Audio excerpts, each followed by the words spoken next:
Hello everyone, I welcome you all on my YouTube channel banking tricks. तो कैसे हैं आप सब लोग?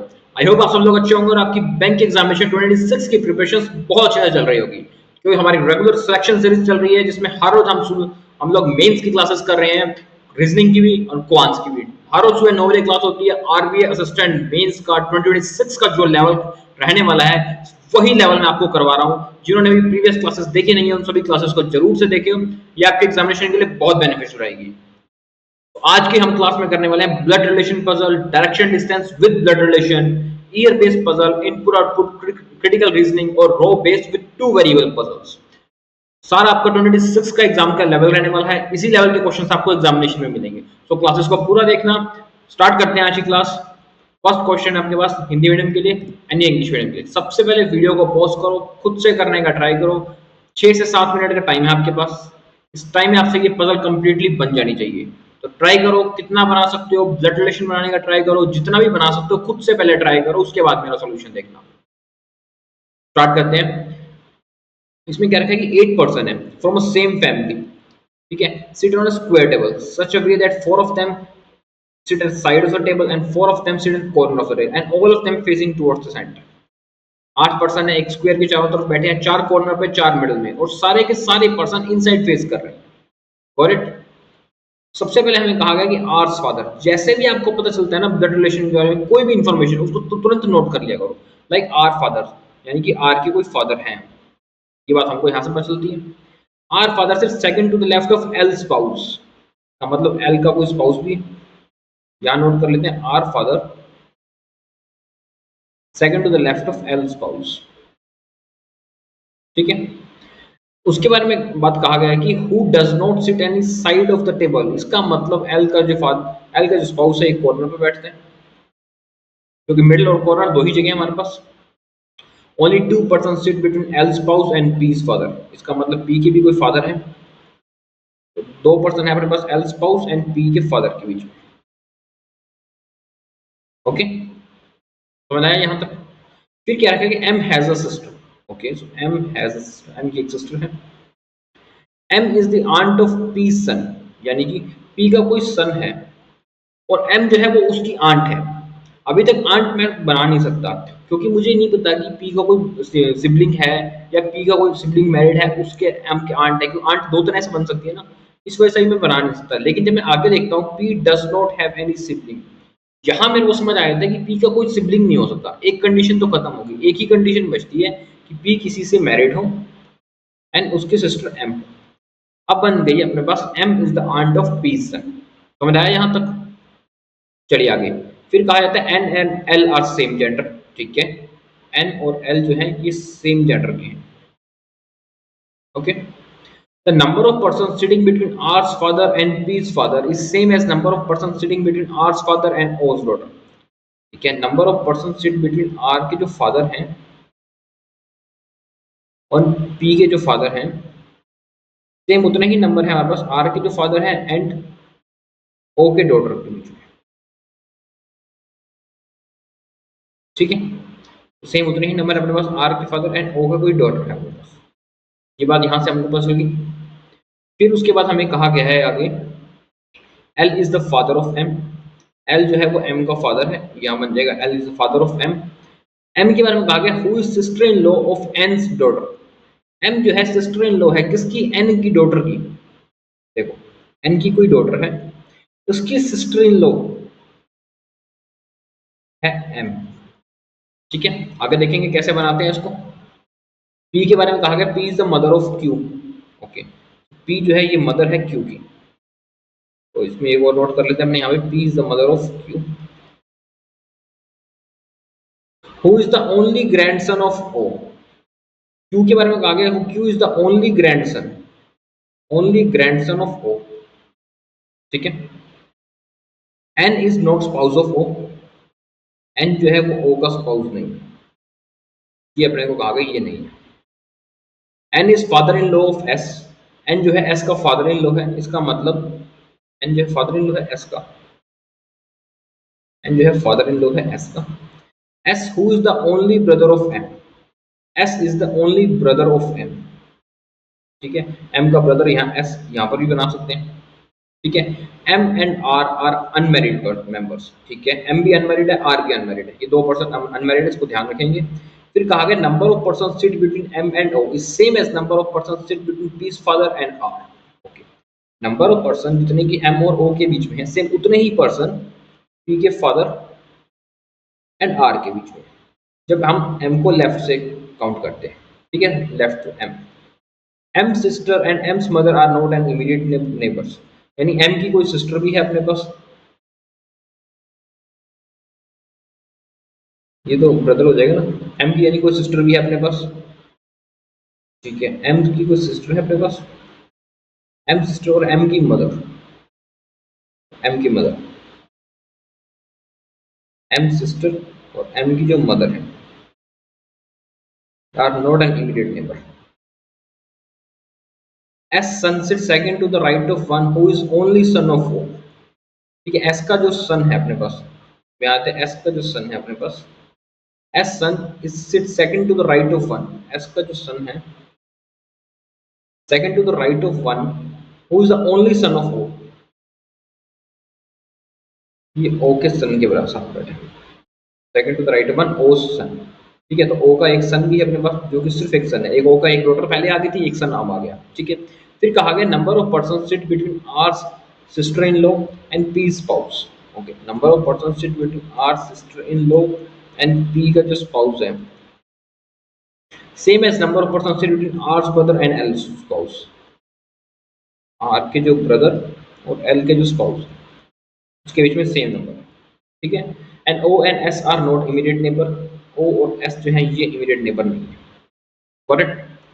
चलिए, हमको इसमें देखना था आर की सिस्टर इन लॉ, आर की कोई सिस्टर इन लॉ भी है हमारे पास, ठीक है। और पी का स्पाउस तो हमने पास आ ही चुका है, एल का, उसके अलावा आर का ब्रदर भी है एक अपने पास, एक अपने पास आर का ब्रदर है, ठीक है, जो कि मैरिड हो जाएगा तो उसकी सिस्टर इन लॉ बन जाएगी अपने पास।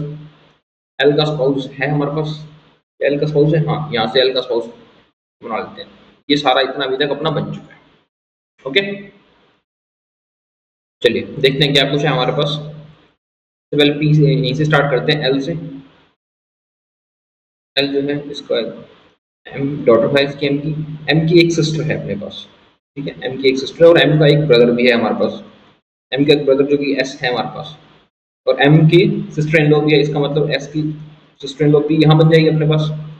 और हमारे पास क्या है यहाँ से, और देखते हैं एन और एल जो है वो सेम जनरेशन की हैं। एन को देखते हैं, S sister in law M, और एस का जिससे मैरिड है वो उसका फादर है एन, यानी इसका पी का फादर हो जाएगा एन, ये आ जाएगा एन यहाँ पे। अब आ गया एन का जो डॉटर है, एन की डॉटर पी, उसकी सिस्टर इन लॉ एम, उसकी सिस्टर इन लॉ एम बन चुकी है, यानी ये इन्फॉर्मेशन कंप्लीट हो चुकी है हमारी यहाँ पे।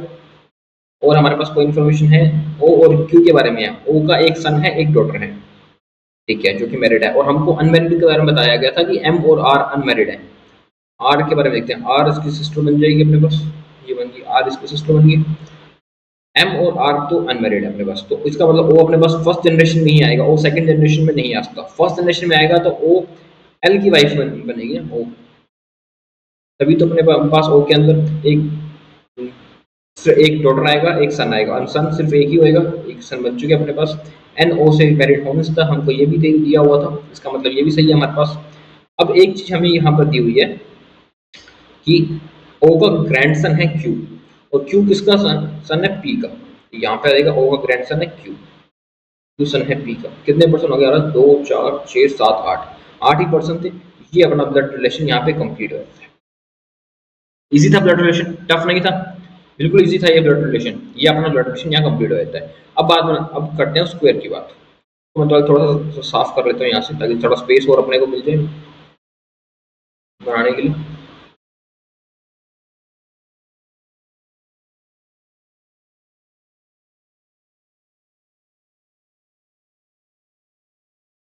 चलिए, सबसे पहले जितने भी हमारे पास ये लिखे गए थे उनको उसमें मैं एग्जैक्ट इनके अल्फाबेट नंबर लिख लेता हूँ। आर फादर, आर का फादर कौन था अपने पास, एल, एंड एल का स्पाउस कौन है अपने पास, ओ।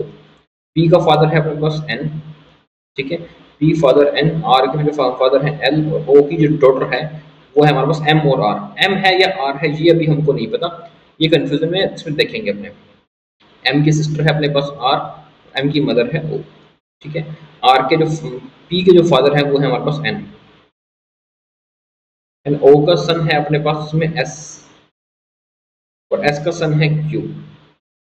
आर की सिस्टर इन लॉ कौन सी है अपने पास, आर की सिस्टर इन लॉ है पी, पी का स्पाउस है एस, आर का ब्रदर एस, और एल का स्पाउस जो है अपने पास वो है ओ, ठीक है। यहाँ मान लेते हैं अपने दो स्क्वायर,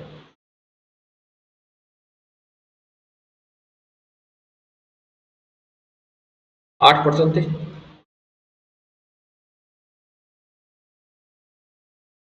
सारे इनसाइड फेस कर रहे हैं। सबसे पहले स्टार्ट करेंगे एल के स्पाउस जो कि ओ है, क्योंकि हमको पता है कि वो कॉर्नर पर है, एंड उसके सेकंड टू द लेफ्ट में एल है, ठीक है। एंड 2% छोड़ के एन है ओ से, 2% छोड़ के ओ से एन यहाँ पर आया था अपने पास, ठीक है। इतनी बात समझ आ गई। फिर हमें कहा गया था कि ओ की डॉटर और आर के बीच में जितने पर्सन है सेम उतने ही पर्सन आर के फादर और पी के फादर के बीच में, ठीक है। आर का फादर था एल, सो एन से एल को देखते हैं कि उसके बीच में कौन से पर्सन है, कितने पर्सन, एक भी पर्सन नहीं है, तो एम के साथ या तो यहाँ पे एम आ जाएगा या फिर यहाँ पे आर आ जाएगा, ठीक है। क्योंकि ओ की डॉटर, दो डॉटर हैं, अभी तक हमको क्लियर नहीं है कि ओ की कौन सी डॉटर है, ये एम डॉटर की बात हो रही है, आर डॉटर की बात हो रही है। सेकंड में चलते हैं, सेकंड पॉसिबिलिटी में एन से देखो 2% छोड़ के एल आता है, इसका मतलब एल से भी 2% छोड़ के अपने पास या तो यहाँ पे एम आएगा या फिर यहाँ पे अपने पास आर आ जाएगा, ठीक है। इतनी बात समझ आ गई। लेकिन जब मैं इसको देखता हूँ, हमें ये बात कहा गया है कि जो एम की सिस्टर है वो एम की मदर के साथ नहीं बैठ रही, यानी कि आर जो है वो ओ के साथ नहीं बैठेगा। जब आर ओ के साथ नहीं बैठेगा तो मतलब साफ हो जाता है कि यहाँ पे अपने पास एम है, इस कंडीशन में भी यहाँ पर अपने पास एम है, आर नहीं है, ठीक है। ये कंडीशन भी बन चुकी है अपनी। फिर देखो, एक पॉसिबिलिटी, एक चीज अपने को यहाँ पे कही गई थी कि एम और ओ के बीच में जितने पर्सन है सेम उतने ही पर्सन एन और आर के बीच में भी होंगे, क्योंकि पी का फादर है एन, सेम उतने ही पर्सन एन और आर के बीच में होंगे। तो एम को जब लेफ्ट से देखता हूँ फर्स्ट कंडीशन के अंदर, ओ में कितने पर्सन है अपने पास, तीन तीन 6 पर्सन है हमारे पास, इसका मतलब एन और आर के बीच में भी 6 पर्सन होंगे। एन हमको दे रखा है तो इसका मतलब आर आ जाएगा प्लस यहाँ पे।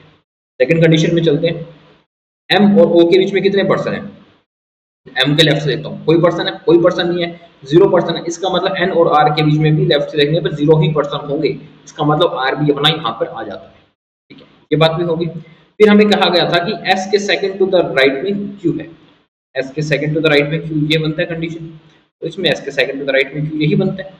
एक पर्सन पीछे बचता है अपने पास पी, ये यहाँ पर आया था, ये पी हमारे पास यहाँ पर आया था। अभी चेक करते हैं आगे कौन सा सही है कौन सा गलत है।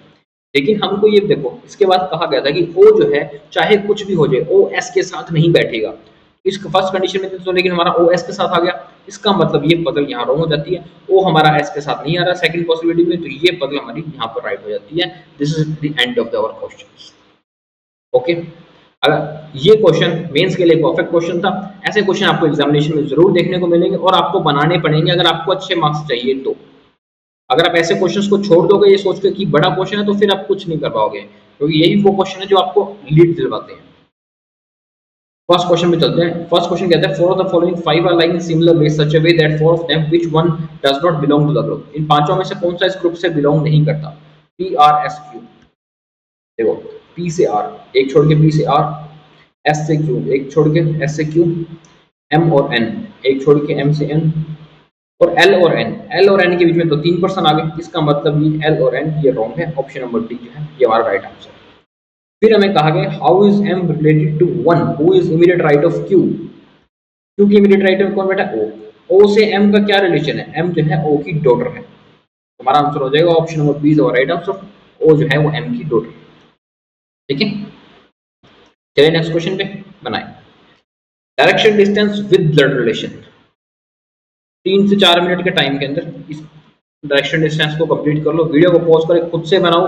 एक और ब्लड रिलेशन का क्वेश्चन है, जब भी आपके पास ब्लड रिलेशन मेंस में पूछा जाएगा तो इसी तरह से किसी ना किसी फॉर्मेट में मिलाकर पूछेगा, डायरेक्ट कभी नहीं पूछेगा वो ब्लड रिलेशन, सिर्फ क्लर्क में पूछ लेगा, इन एग्जामिनेशन में नहीं पूछता। स्टार्ट करते हैं इसको। इसमें कहते हैं a family consist of 9 members, they are standing in a ground, T is the son in law of M, ठीक है। तो जो टी है अपने पास वो सन इन लॉ है एम का।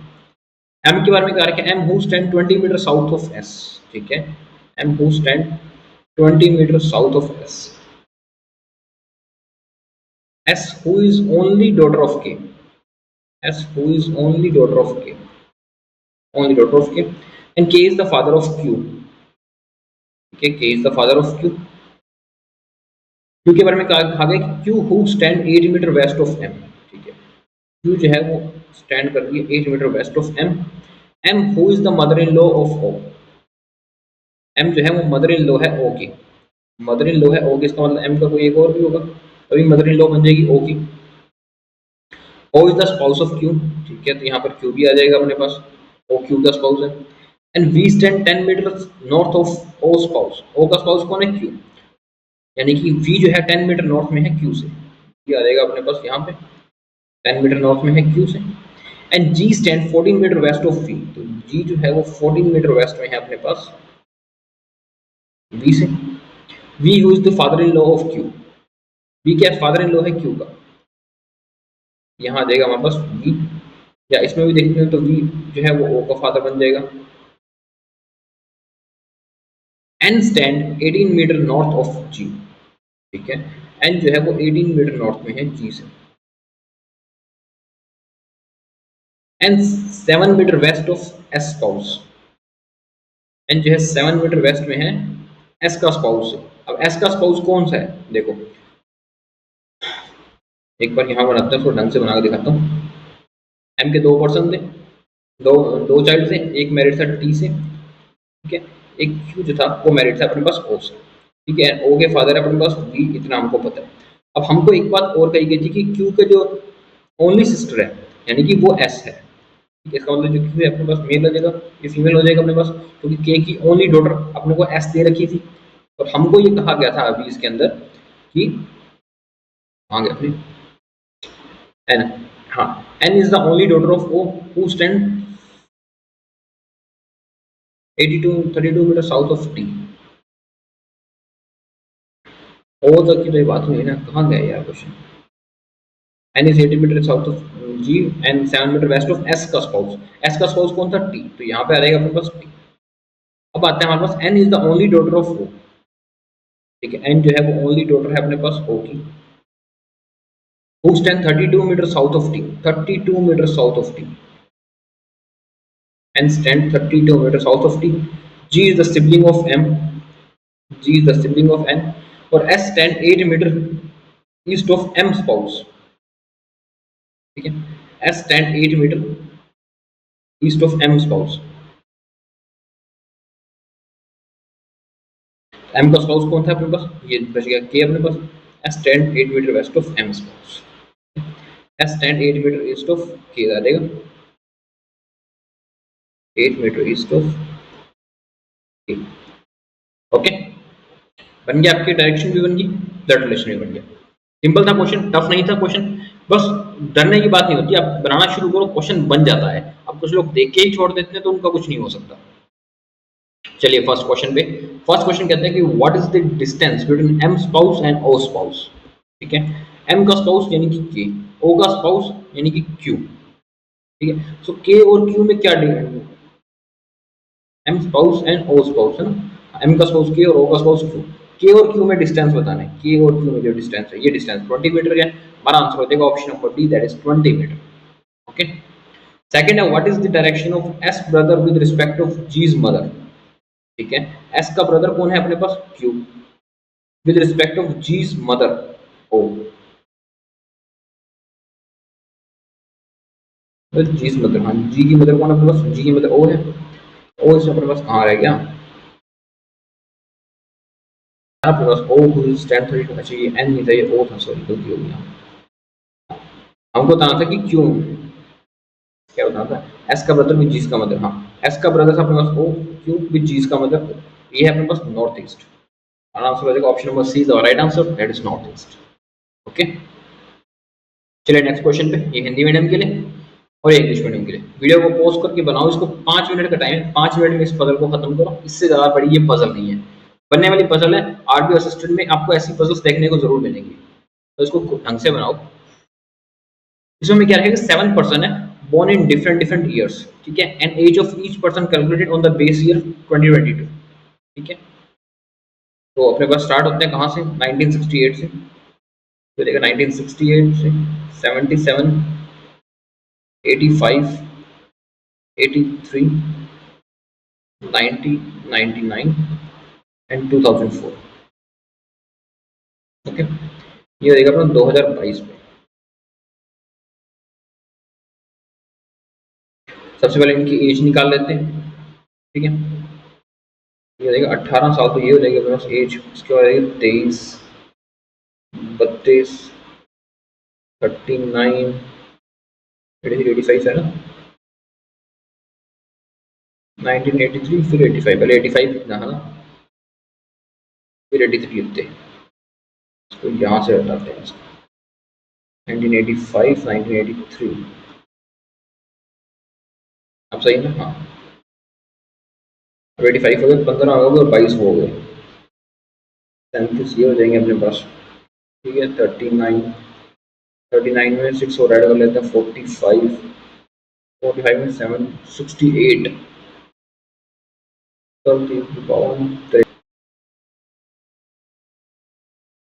ओके।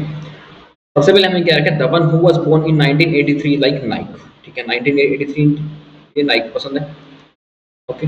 फिर क्या रखा है, ओनली 2% बोर्न आफ्टर योगी, योगी के बाद सिर्फ 2 ही % है अपने पास, ओके। तो योगी के बाद सिर्फ 2% बोर्न हुए। Kavita was born 4 years before the one who like Bata, Kavita was born 4 years before who like Bata, ठीक है। अब देखते हैं 4 साल का डिफरेंस कहाँ है, कहाँ दिख रहा है अपने को। 18, 4, 22 में दिख रहा, 23, 4, 29 दिख रहा, यहाँ 5 का डिफरेंस आ जाता है, 37, 39 आ जाता है। 4 का डिफरेंस हमें कहाँ दिख रहा है?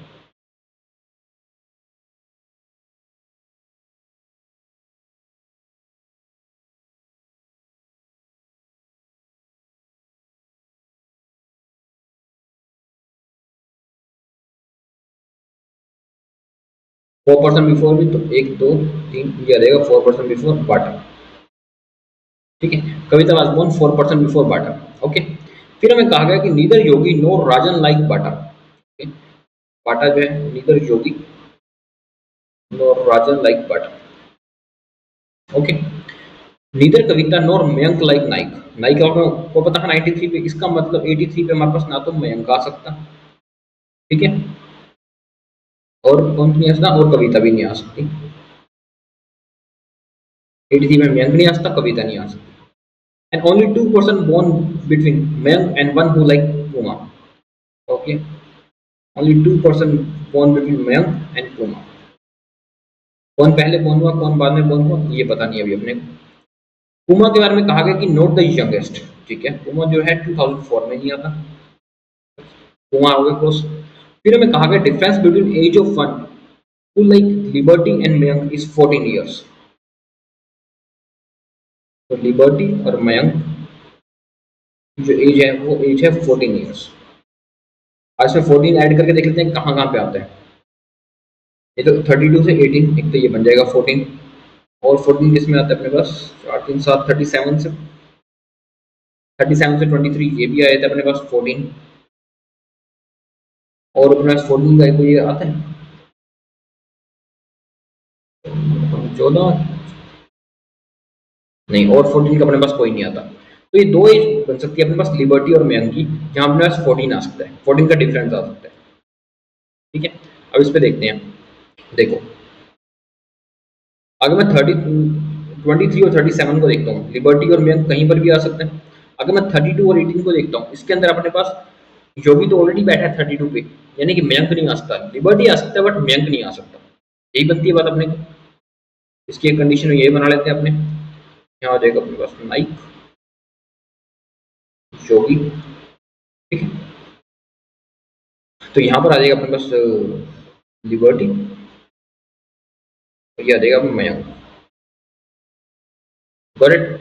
फिर हमको एक कंडीशन दी है 37 और 23, इसमें लिबर्टी और मयंक कभी हमको पता नहीं है, कहीं पर भी बैठ सकते हैं, इसको आगे बिठाते हैं फिर अपने कहीं पर। सबसे फिर हमें क्या है, ओनली 2% बॉन्ड बिटवीन फीला एंड पायल, ठीक है। तो फीला और पायल के बीच में भी 2% है अपने पास। And Shiva is 9 years older than one who like Sparks, ठीक है। जो शिवा है वो 9 years older than one who like Sparks. Udisha does not like Nike, Nike का पता है हमको 83 पे, यहाँ पे अपने पास उदिता नहीं आ सकती, नाइक, पहले भी नाइक का होता, कविता और मयंक को नाइक पसंद नहीं था, उदिता को भी नाइक पसंद नहीं है। The one who like metro neither born in 1968 1990, तो 1968 यहाँ पे हमारे पास मेट्रो नहीं आया और 1990 यहाँ पर भी मेट्रो नहीं आएगा। ठीक है, अब देखो सबसे पहले ये शिवा और स्पार्क्स का बनाओ, इसको मैं मिटा देता हूँ लाइंस को।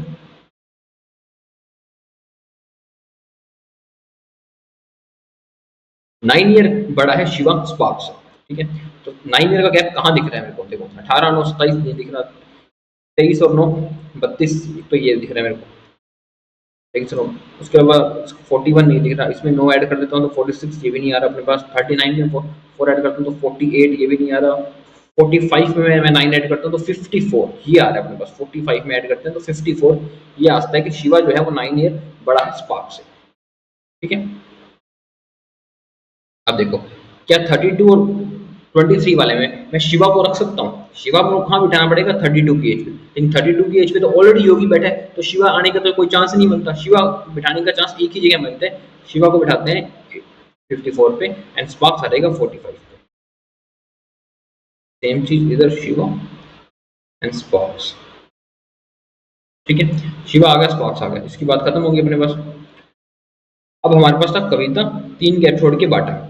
ठीक है, अब कविता को अगर मैं 45 पे बिठाता हूँ फर्स्ट में, तो 3 का गैप छोड़ के 1 2 3 छोड़ के बांटा आएगा 23 पे, यहाँ आ सकता है।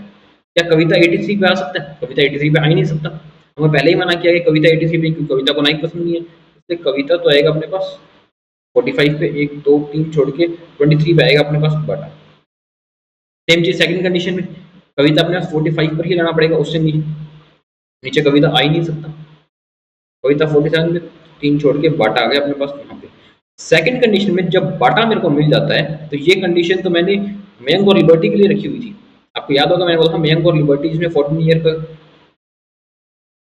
37, और ये कंडीशन थी अपने पास 37 और 23 वाली, ये कंडीशन थी मयंक और लिबर्टी की।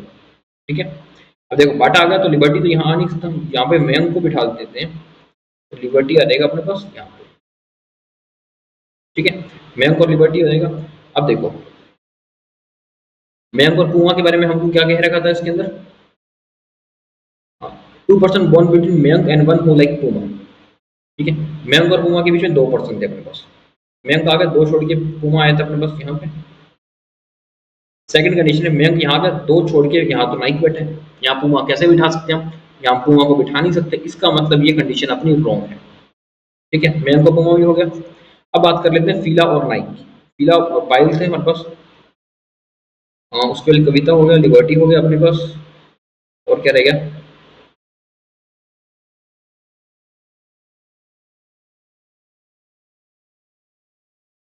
मेट्रो लिबर्टी पूमा बाटा को देखो योगी पसंद, योगी तो ऊपर हो गया, राजन नहीं आएगा बाटा पे, यानी यहाँ पर राजन नहीं आ सकता अपने पास। एक तो ये था लिबर्टी और मयंक अपने पास ऑलरेडी बैठ चुके हैं, तो ये कुछ रह गया है इसके अंदर। मेट्रो, मेट्रो देखो मेट्रो हमारे को देखा है यहाँ फर्स्ट पे नहीं है, इसका मतलब मेट्रो आ जाएगा अपने पास यहाँ पे डेफिनेटली, तो मतलब फीला आएगा फर्स्ट पे एंड 2 छोड़ के आ जाएगा अपने पास पायल, 2 छोड़ के आ गया पायल। यहाँ पे 23 पे राजन नहीं आ सकता, तो यहाँ आ जाएगा अपने पास राजन, जो एक बच गया वो यहाँ आएगा, ये होगी अपनी पजल कंप्लीट। करेक्ट, समझ आई आपको? टफ बिल्कुल पजल नहीं थी, सिर्फ ये कुछ नंबर्स का था, एज का था, उनका ध्यान रखना था आपको, उसके अलावा ये पजल बनने वाली पजल थी। 5 मिनट में आप इस पजल को आराम से बना लोगे। आपका अगर आरबी असिस्टेंट में ये पजल देखने को मिलती है तो 4 क्वेश्चन जरूर मिलेंगे इस पजल में देखने को, इसलिए इसको छोड़ना नहीं है। चलते हैं ऐसे क्वेश्चन पे। फर्स्ट क्वेश्चन हमें क्या रखे, which of the following shoe brand like by Udita. Udita को कौन से शू ब्रांड पसंद है, देखो उदिता कहाँ है, उदिता आएगी अपने 23 पे, उसको पसंद है बाटा, और आंसर हो जाएगा option number D is the right answer, that is Bata. How many person born after the one who like liberty, liberty के बाद कितने person after the one who like liberty, liberty के बाद अपने पास 2 पर्सन थे, 3 4 नहीं तो as many person born before Kavita, before Kavita नहीं है, नहीं तो as many person born between Shiva and one Sparks, Sparks and Shiva, Shiva and Sparks ये बन रही है, ये नहीं है 2% है, पड़ा है option number E is the right answer, that is 2%। Okay, ये नेक्स्ट क्वेश्चन हिंदी मीडियम के लिए और ये इंग्लिश मीडियम के लिए, बनाओ इसको। डेटा सफिशिएंसी के क्वेश्चन है। डेटा सफिशिएंसी आपके एग्जामिनेशन में जरूर देखने को मिलेगी, 4 से 5 क्वेश्चन आएंगे, इसलिए इसको ध्यान से बनाना, गलती मत करना, एक एक स्टेटमेंट को चेक करना, फिर उसके बाद कंबाइंडली चेक करना। इसमें हमें क्या लिखा है कि 10 बॉक्सेस हैं, kept one above another in stacks but not necessary in same, और lower most floor is 1 and top most floor is number 10। ठीक है, हमको ये बताना है कि which box is 2 boxes below L, L के 2 बॉक्सेस नीचे कौन सा बॉक्स है, यानी कि यहाँ पे कौन सा बॉक्स बैठे, 2 बॉक्सेस बिलो एल। ठीक है, सबसे पहले हमने क्या रखा है स्टेटमेंट 1 में, number of boxes kept above N is same as number of boxes kept below O. ठीक है, जितने बॉक्सेस एन के ऊपर हैं सेम उतने ही बॉक्सेस ओ के नीचे भी हैं अपने पास, which is kept 4 boxes below L। O के बारे में क्या रखें, 4 boxes below L। okay, D is kept 3 boxes above M। D is kept 3 boxes above M, only one box is kept between L और M। ठीक है, L और M के बीच में एक ही बॉक्स है, ऊपर या नीचे पता नहीं है। P is kept 2 boxes above L। Okay, P is kept 2 boxes above L का मतलब है, मेरे को ये बात साफ साफ समझ आ रही है कि M के L ऊपर है तभी उसके ऊपर P आएगा, तभी तो P आएगा ऊपर। और हमको इसमें पूछा गया है कि who is 2 boxes below L, L के 2 बॉक्स नीचे कौन सा है, L के 2 बॉक्स नीचे तो M है, इसका आंसर M है। स्टेटमेंट 2 से तो हमारा आंसर ही आ गया। चलिए स्टेटमेंट 3 पे भी चेक करते हैं। 3 में क्या रखा है, only 3 boxes kept between O and L। Okay, 3 boxes हैं अपने पास O और L के बीच में। L के बारे में क्या रखा है, which is kept immediately below T, immediately below T। 1 box is kept between T and S, तो T और X के बीच में 1 बॉक्स है। क्या हमको यहां से पता चल रहा है, यहां से हमको नहीं पता चल रहा, L ऊपर आएगा S नीचे आएगा। स्टेटमेंट 2 से हमारा आंसर आ रहा है, उसके अलावा स्टेटमेंट 1 से हमारा आंसर आ रहा है, नहीं आ रहा, स्टेटमेंट 3 से हमारा आंसर आ रहा नहीं आ रहा, इसका मतलब हमारा आंसर है option number B, only statement 2 is sufficient to answer the question. Correct, सिर्फ स्टेटमेंट 2 ही है जो अपने क्वेश्चन राइट। चलिए नेक्स्ट में, ये हिंदी मीडियम के लिए और ये इंग्लिश मीडियम के लिए। वीडियो को पॉज करो, बनाओ इसको खुद से, ट्राई करो देखने की, करने की, जल्दी बनाने की, सिर्फ पढ़ के मत करो, बनाकर देखो, तभी आपका क्वेश्चन राइट होगा। इसे हमें क्या रखा है कि 8 पर्सन्स हैं sitting around a circular table facing towards the center but not necessarily in the same order। Who among the following persons sit second to the left of E? E के second to the left में कौन बैठे? Okay, 8 person है अपने पास।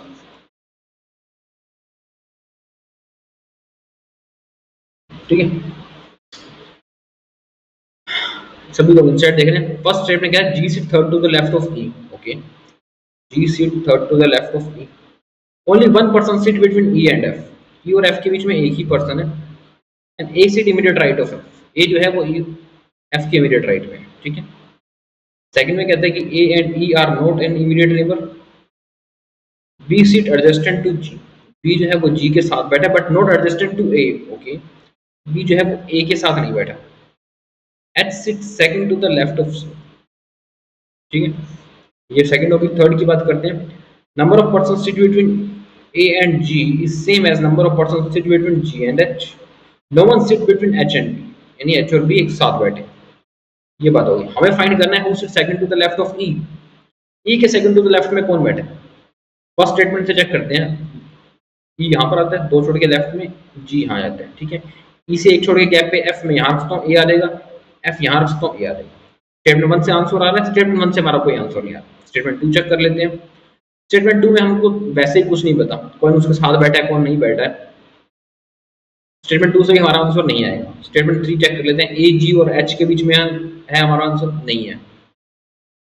किसी भी statement से अकेले आंसर नहीं आ रहा, ये देखने में पता चल रहा है। अब उसके बाद हम किस स्टेटमेंट को चेक करें, देखो दो स्टेटमेंट को कमेंट चेक करते हैं। ऑप्शन में देखो, ऑप्शन में क्या रखा है, both statement 1 and 3 together, 1 and 2 together, इन दोनों को चेक करते हैं। 1 and 2 को एक साथ चेक करते हैं, 1 and 3 को करते हैं। ठीक है, अगर मैं ई यहाँ रख लेता हूँ, ठीक है, पहले मैं 1 और 2 को चेक कर रहा हूँ, जी यहाँ आ जाएगा, ई से एक छोड़ के गैप पे एफ इधर आ जाएगा, इधर आ जाएगा एफ ए, और एफ के इमीडिएट राइट में आ जाएगा अपने पास यहाँ पे। ठीक है, फिर हमें क्या रखा है कि बी के साथ जी बैठा है।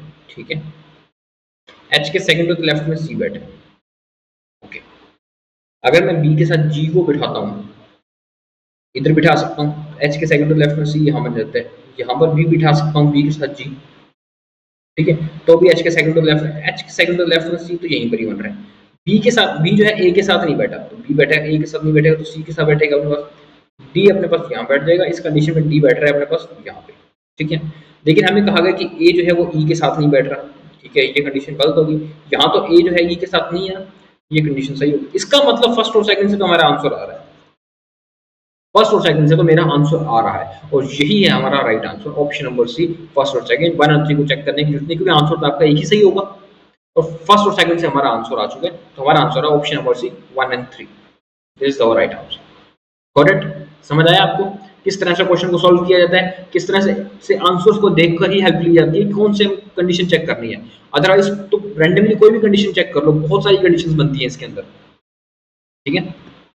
चलिए नेक्स्ट क्वेश्चन पे, इनपुट आउटपुट का बना सोचो, इसको वीडियो को पॉज करो, 6 स्टेप्स हैं इसमें, 6 के 6 का लॉजिक सोचने का ट्राई करो, 2 मिनट दिया करो, 2 मिनट से ज्यादा मत दिया करो सोचने में। अगर आपको लग रहा है कुछ स्टेप बन रहे हैं आपके स्टार्टिंग में, तो आगे सोचा करो, अदरवाइज क्वेश्चन को स्किप कर दिया करो। पहले वीडियो को पॉज करके लॉजिक सोचो, इसका इजी लॉजिक है, मिल जाएगा आपको। स्टेटमेंट 1 में हमें क्या रखा कि 85390 से बना है 5398, ओके।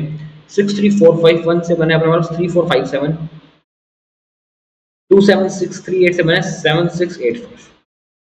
देखो, जब मैं देखता हूँ कि 85390, तो यहाँ पे 5392 ये रहा, 5390 8 आया, 8 और 0 को ऐड कर दिया, आगे चेक करते हैं। 345, 345 हमारा पास ये रहा, 6 + 1 7, 7 आ गया। 768, 768 हमारे पास ये रहा, 2 + 3 5 ये आ गया हमारे पास। 894 भी ये रहा हमारे पास, 1 + 5 6 आ गया अपने पास। इसका मतलब बीच के 3 डिजिट्स हैं वो तो हमने एज इट इज रख दिया, फर्स्ट और लास्ट डिजिट को ऐड करके लिख दिया गया, ठीक है। फर्स्ट और लास्ट डिजिट को ऐड करके लिख दिया गया। सॉल्व हो गया स्टेटमेंट स्टेप 1। अब चलते हैं स्टेप 2 पे। स्टेप 2 पे देखो, 5398 से 9853 डिक्रीजिंग ऑर्डर में बन गया। 3457 7543 ये भी डिक्रीजिंग ऑर्डर। 8765 decreasing order. 9864 ये भी डिक्रीजिंग ऑर्डर। स्टेप 2 भी हो गया सॉल्व, सारे नंबर्स डिक्रीजिंग ऑर्डर में लिख दिए गए। फिर स्टेप 3 पे देखते हैं। स्टेप 3 में देखो 856, 85 तो यहाँ से आ गया, 3 9 - 3 6, 5 4 आ गया, 7 - 3 4, 7 6 आ गया, 8 - 5 3। यानी कि मिडिल के 2 डिजिट्स को तो एज इट इज रख दिया गया, फर्स्ट और लास्ट डिजिट को माइनस कर दिया गया, ठीक है। स्टेप नंबर 3 भी हो गया आपके पास। अब देखो स्टेप नंबर 4, 856, 6 + 5 11, 8 8 में 5 एज इट इज, 4 + 4 8 ये भी आ गया। 763, 7 और 6 + 3 9। स्टेप नंबर 4 भी कंप्लीट हो गया आपका, इजी सा स्टेप, कोई इसमें मुश्किल नहीं है। अगर आप इस क्वेश्चन को भी छोड़ दोगे तो फिर करोगे कौन सा क्वेश्चन। फिर स्टेप 5 के अंदर हमें कहा गया 91, 8 + 1 9 91 नहीं, फर्स्ट और लास्ट, तो 5 और 8 या 5 0 8, 7 and 7 + 0 फिर 9, हाँ 8 + 1 9 91, फर्स्ट 2 डिजिट का ऐड और third digit as it is. फिर हमें लेस किया गया, 9 - 1 8, 5 - 8 3, 7 - 9 2 आएगा। फिर आ गया डिफरेंस, सभी का डिफरेंस। स्टेप 4 भी कंप्लीट, स्टेप 5 भी कंप्लीट। सारे लॉजिक समझ आ गए आपको। अब मैं आपको उसको बना के दिखाता हूँ कि अब स्टेप में आपको उसको बनाना कैसे है, और सिर्फ इन लॉजिक को रखना है। स्टेप 1 से स्टेप 6 तक सारे स्टेप्स बनाएंगे एक एक करके। देखो इसको,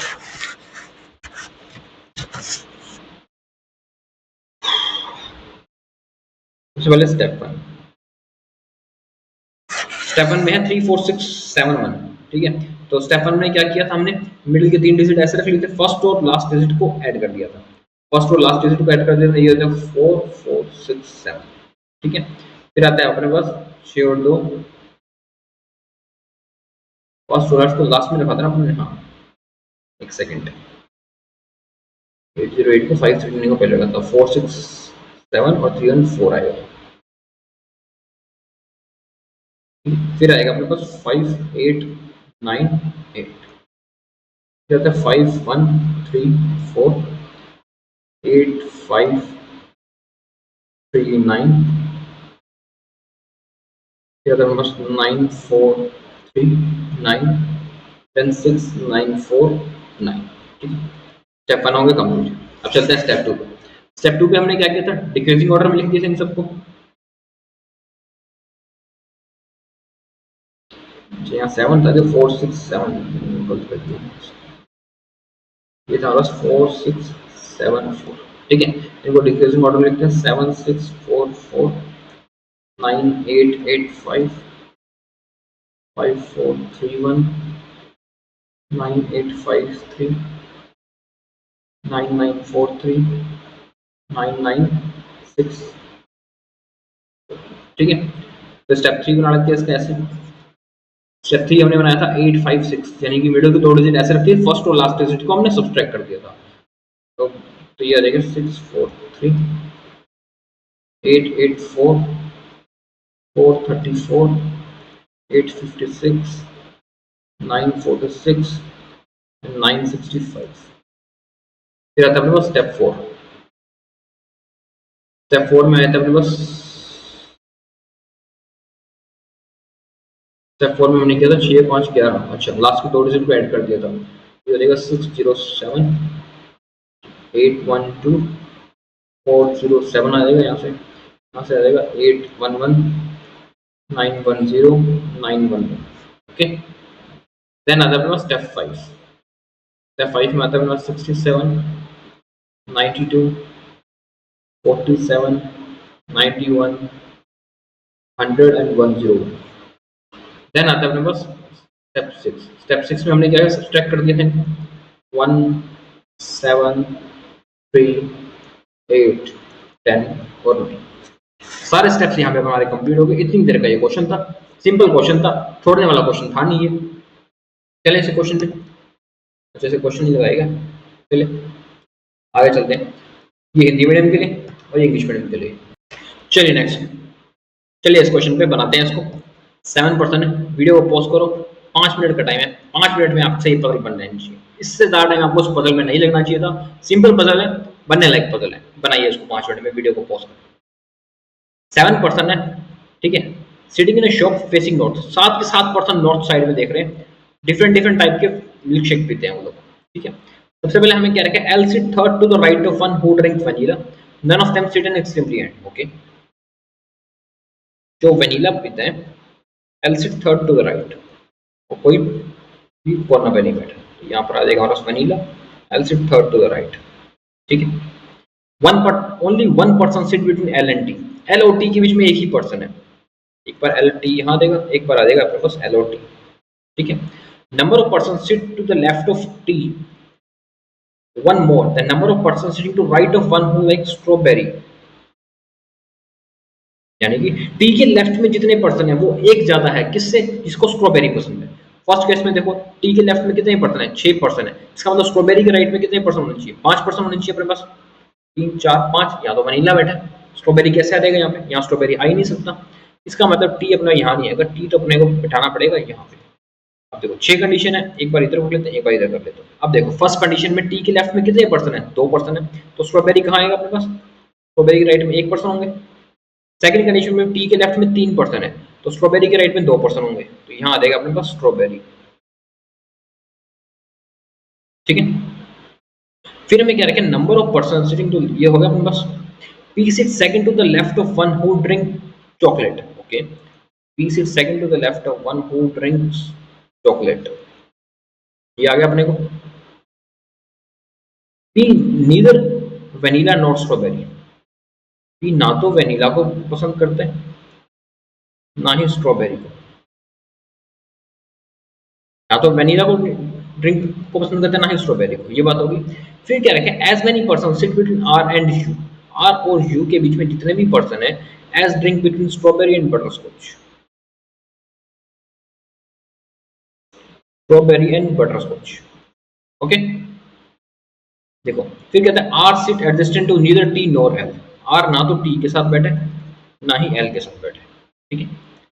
यू के बारे में क्या रखें, U sit third to the left of one who drink cream milk shake, ठीक है। U sit third to the left of one who drink cream milk shake, ये आ गया।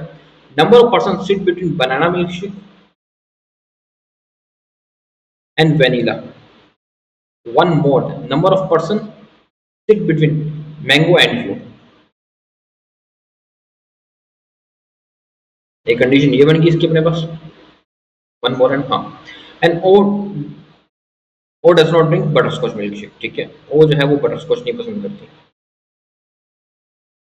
सारी कंडीशन नोट होगी।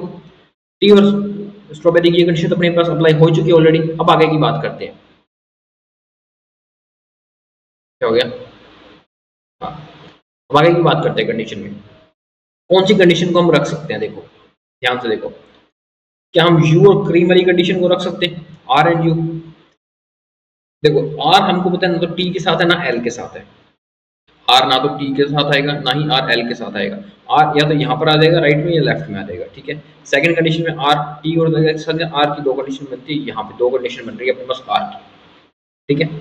इस आर को तो एक बार रख नहीं सकते, और कोई कंडीशन बन रही है हमारे पास पी की है, पी एक छोड़ के चॉकलेट है। पी ना तो वेनीला है ना स्ट्रॉबेरी है। वेनीला स्ट्रॉबेरी पी अपने पास यहाँ पर भी आ सकता है, क्या आ सकता है? पी एक छोड़ के चॉकलेट, पी यहाँ नहीं आ सकता। यहाँ भी दो कंडीशन बन रही है पी की, ये कंडीशन बन रही है, ये कंडीशन बन रही है पी की। तब तो कहाँ से उठाएं इस क्वेश्चन को, आर एंड यू। चलो कहीं ना कहीं रख के देखते हैं। आर की एक ये कंडीशन बन रही थी, एक बार आर को यहाँ रख लेते हैं, इसमें दो कंडीशन बन रही थी आर की, एक बार आर को दोनों बार एंड पे रख लेते हैं, फिर अपने सेकंड एंड पे रख के देख लेंगे और कोई कंडीशन बन ही नहीं पाती है। यहाँ से पी देखो, पी के सेकंड टू, पी जो है चॉकलेट के सेकंड टू द लेफ्ट में, ठीक है। तो पी अपने पास टी के साथ नहीं आ सकता, chocolate second to the left, vanilla पे आ सकता है पी, और यहाँ पर पी आ सकता है अभी अपने पास। सेकंड के अंदर पी के सेकंड टू द लेफ्ट में पी अपने पास यहाँ पर मिल सकता है हमको, ठीक है। और वनीला पे मिल नहीं सकता पी, पी अपने को यहाँ पे स्ट्रॉबेरी पे भी नहीं पी आ सकता। इसमें तो पी की एक कंडीशन बनती है कि पी यहाँ पर देगा, चॉकलेट आ जाएगी यहाँ पे, ये आ जाएगी अपने पास चॉकलेट, ठीक है।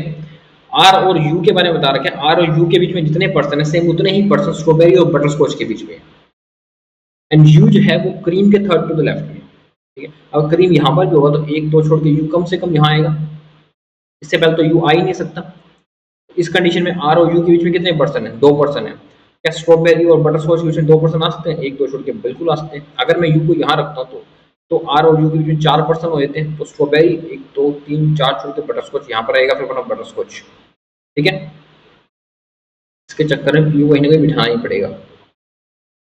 पी वेनीला पे तो आ ही नहीं सकता, ना ही स्ट्रॉबेरी पे आएगा, पी यहाँ पे भी नहीं आ सकता। पी की तो कंडीशन बनी चुकी है ना, पी तो यहीं आएगा, ठीक है। पी की बात भी होगी खत्म। अब देखते हैं यू कहाँ आ सकता है। यू एक तो क्रीम यहाँ आएगा, यू एक तो क्रीम यहाँ आएगा।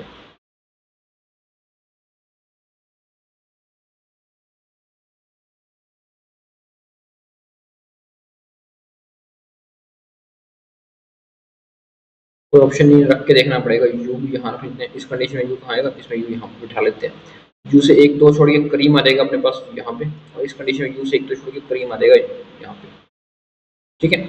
You and cream. अब आर और यू के बीच में कितने का डिस्टेंस? चार का। तो स्ट्रॉबेरी और चार के छोड़ के एक दो तीन चार छोड़ के पी पे आ जाएगा अपने पास बटर स्कॉच। यहाँ पर भी अपने पास आर और यू के बीच में एक परसेंट का गैप है, तो स्ट्रॉबेरी से एक छोड़ के यहाँ जाएगा अपने पास बटर स्कॉच, ये आ जाएगा बटर स्कॉच, ठीक है। फिर हमारे पास है बनाना और वनीला के बीच में जितने एक परसेंट जाता है जितने मैंगो और यू के बीच में होंगे, ठीक है। बनाना और वनीला के बीच में एक परसेंट जाता है, तो इसका मतलब कम से कम एक परसेंट तो होगा, और मैंगो और यू के बीच में मैंगो आ जाएगा यहाँ पे 0%। फिर हम फर्स्ट में देखते हैं बनाना और वनीला के बीच में कम से कम 1% होगा, ये यहाँ हो जाएगा। तो यू और मैंगो के बीच में ये आ जाएगा परसेंट यहाँ पे, मैंगो बनाना, ये परसेंट यहाँ पे आता है। ओ हमको कह रखे हैं कि ओ बटर स्कॉच नहीं है, ठीक है। ओ जो था वो बटर स्कॉच नहीं है, तो ओ आ जाएगा स्ट्रॉबेरी पे, ऐसा आ जाएगा बटर स्कॉच पे। ये कंडीशन अपनी यहाँ पे हो जाती है राइट, ओके। चलिए से क्वेश्चन पे। फर्स्ट क्वेश्चन कहते हैं how many percent sit between P and chocolate milk shake. तो पी और चॉकलेट मिल्क शेक के बीच में कितने परसेंट अपने पास? P and chocolate milk shake के बीच में अपने पास 1% है अपने पास, हमारा आंसर हो जाएगा ऊपर। Position of T with respect to cream milk shake, T की cream milk shake second to the left, हमारा आंसर हो जाएगा इसमें second to the left, option number A is our right answer, that is second to the left, okay. चलिए next question पे देखिए, इसको logical reasoning का एक क्वेश्चन है, इसको बनाएं, क्रिटिकल रीजनिंग का सॉरी, इसको बनाएं, इसको पढ़े ढंग से, इसको सोचने और बनाने का ट्राई करें। स्टेटमेंट दे रखी है, इसमें क्या रखी है कि at least 69% of parents believe that they lose track of their children surrounding when they are immersed in their smartphones, and 74% can admit to getting irritated when their children ask them something। देखो इसमें ये कह रहा है कि 69% of parent तो ऐसे हैं जो इस बात में बिलीव करते हैं कि they lose track of their children surrounding when they are immersed in their smartphone, कि वो अपने फोन चलाने में इतना खो जाते हैं कि वो भूल जाते हैं कि उनके पास उनके बच्चे भी, उनका टेक केयर भी करना है। एंड 74% लोगों ने एडमिट किया है कि वो बहुत इरिटेट हो जाते हैं जब उनके चिल्ड्रन, उनके बच्चे उनसे कुछ भी स्मार्टफोन के बारे में पूछते हैं, तो वो बहुत सारा इरिटेट हो जाते हैं। और ऐसा करने पे क्या एक्शन हो सकता है इसमें? देखो, uninstalling unnecessary apps and turning off notification can help as they won't distract। Notification की एप्स को अनइंस्टॉल करने पे या फिर उसको नोटिफिकेशन बंद करने से क्या ऐसा कुछ होगा? ऐसा कुछ नहीं होगा। जिसने फोन चलाना है उसने फोन चलाना है, जिसने नहीं चलाना उसने नहीं चलाना। इसका उससे तो कोई मतलब है ही नहीं। फर्स्ट तो रॉन्ग है। सेकंड कहते हैं people must develop a habit of switching off और putting the phone on silent mode while spending time with their children. ये देखो, अगर हम एक शेड्यूल बना लें घर में कि इतने ही टाइम फोन चलेगा, पेरेंट्स का भी, स्टूडेंट्स और बच्चों का भी, तब उनको टाइम मिल सकता है एक दूसरे के बारे में बात करने के, उनके पास फ्री टाइम होगा एक दूसरे के बारे में बात सुनने के लिए। ये तो लॉजिकली बनता है अपने पास। थर्ड कहता है कि simple phone must be bought by parents as they want distract as smartphone. Keypad वाले फोन ले आओ, ये कह रहा है स्मार्टफोन की जगह। अब वो जमाना नहीं है, कोई इस चीज को एग्री नहीं करेगा। कीपैड लोग मजाक उड़ाते हैं जिसके पास कीपैड का फोन होता है। इसलिए स्टेटमेंट 3 भी रॉन्ग है। हमारा आंसर हो जाएगा option number C, only statement 2 is right. Okay, next question, इसको पढ़ो, सोचो इसको। कोज एंड इफेक्ट का ये अलग टाइप का है, इसको बनाओ। देखो, amid the collapse of Afghanistan, poverty took over the country।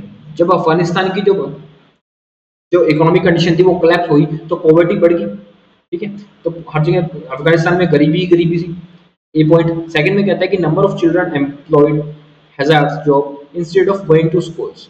यानी कि जो बच्चे स्कूल जाते थे उसके बजाय उनको वो छोटे मोटे काम करने पड़ रहे हैं, नौकरियां करनी पड़ रही हैं, जो उनके लिए बहुत खतरनाक है। फिर कह रहे हैं problem of children increase every day and it is source of concern. हर दिन बच्चों की परेशानियां बढ़ते जा रही हैं, जिस वजह से उनको कंसर्न भी है। अब देखो, इसमें हमको ढूंढना है कॉज एंड इफेक्ट, क्या कारण है और क्या किस वजह से वो कारण है, इसका देखना है। देखो, जब भी मैं देखता हूँ नंबर ऑफ बच्चों को स्कूल नहीं जा रहे, उसकी वजह से उनको खतरनाक काम करने पड़ रहे हैं, दिन ब दिन कंडीशंस खराब हो रही है, बच्चों को कुछ ना कुछ करना पड़ रहा है, उनके लिए कंसर्न हो रहा है, ये सारे तो इफेक्ट हैं। ठीक है, कोज क्या है इसका? कोज है इसका ये, जब अफगानिस्तान की जो कंडीशन थी वो कोलैप्स कर गई थी तो वहां पे गरीबी बढ़ गई थी। इस वजह से उनको स्कूल जाना स्कूल छोड़ के अपने काम करने पड़ रहे हैं, इस वजह से उनको खतरनाक जॉब्स भी करनी पड़ रही है, उनकी परेशानियां बढ़ जा रही है दिन ब दिन। इसका मतलब ऑप्शन ए जो कोज है और जो बी और सी है, ये दोनों ही उसके इफेक्ट है। तो उसमें हमारा आंसर हो जाएगा option number E, both C and D. C भी सही है, सी डी भी सही है। करेक्ट, समझ आया आपको? इस तरह से आप लॉजिकली समझ के किया करो और पॉजिटिव थिंकिंग के साथ बनाया करो, आपका आंसर हमेशा सही होगा। चलिए नेक्स्ट पे, नेक्स्ट को बनाएं खुद से। इसमें हमने क्या रखा है? Women can't be force to cohabit with husband even by the court degree Gujarat high court. ये कह रहा है कि किसी भी औरत को, किसी भी वुमेन को फोर्स नहीं किया जा सकता किसी हस्बैंड के साथ रहने पे, चाहे वो कोर्ट के ऑर्डर ही क्यों ना हो। गुजरात हाई कोर्ट ने एक ऐसा स्टेटमेंट दिया। हमें बताना है विच of the following given assumption would have lead the high court to deliver such an order। ठीक है, यानी कि ऐसा कौन सा इसमें रीजन था जिस वजह से हाई कोर्ट ने ऐसी instructions the. Women have only one home after their marriage and that is husband. कि शादी के बाद वुमेन का सिर्फ एक ही होम होता है जो कि हस्बैंड होम। क्या ये वो रीजन था जिसकी वजह से ऐसी स्टेटमेंट दी है? बिल्कुल नहीं हो सकता ये रीजन, क्योंकि ये लॉजिकली राइट भी नहीं है। सेकंड कहता है a certain court has passed an order necessitating the women to live with and her husband. यानी कि ये कह रहा है कि एक किसी निचली कोर्ट ने, निचली अदालत ने कोई ऐसा आदेश पारित कर दिया जिसमें महिलाओं को अपने पति के साथ रहने की आवश्यकता है। क्या ऐसा कुछ हो सकता है? या फिर it is mandatory for people to follow court order, या फिर ये है कि लोगों को ऑर्डर पास करना ही करना है, ऐसे करें? ऐसा कुछ नहीं है, निचली अदालत ने ऐसा पास कर दिया था सर्टेन कोर्ट ने, इस वजह से ऐसा हो रहा है। Option number B is our right answer. कोई किसी को फोर्स नहीं कर सकता। ठीक है, that's all for today. I hope वो सेशन अच्छा लगा, और अच्छा लगा तो प्लीज वीडियो को लाइक कर देना, चैनल को सब्सक्राइब कर देना, और हर रोज सुबह क्लास होती है आपकी 9 बजे क्वांट्स एंड रीजनिंग की मेंस की, उन क्लासेस को रेगुलरली फॉलो करना। That's all for today, thank you.